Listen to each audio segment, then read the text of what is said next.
America's plan to build a floating port off the coast of Gaza is being seen as a bold move. But there are serious concerns about the relief that it will actually bring on ground. The move is considered too little too late for Palestinians who are already facing starvation. US officials have presented the plan and are now waiting to hear from the Israelis.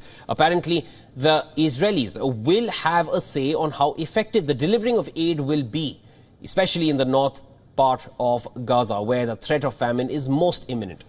Israeli inspectors will be in the separate port of Larnaca, scrutinizing humanitarian cargoes bound for southern Gaza, and the inspections will give Israel a tool to control the flow of aid in the name of security vetting.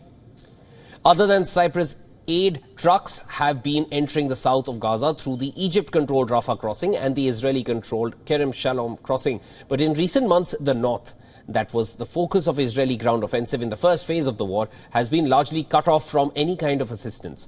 However, this time, because Israeli forces will be watched, it will be more difficult for them to accomplish when dealing with the American military logistics rather than aid personnel.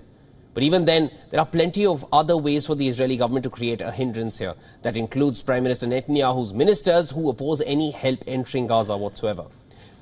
Now, hypothetically, even if the port is established by the US, the question is, who is going to distribute that aid? Because aid organizations, their presence in northern Gaza is pretty much close to zero. And even though Israel has denied restricting supplies, they sure have wanted everyone out. Now, a former senior aid official, Jeremy Conendike, explains to get assistance around the strip would not just require trucks and drivers, but also some sort of security, as desperation has taken over and looting is rife. The war has resulted in widespread destruction of civilian infrastructure in the Gaza Strip, including homes, medical facilities, roads, as well as water, hygiene and sanitation facilities.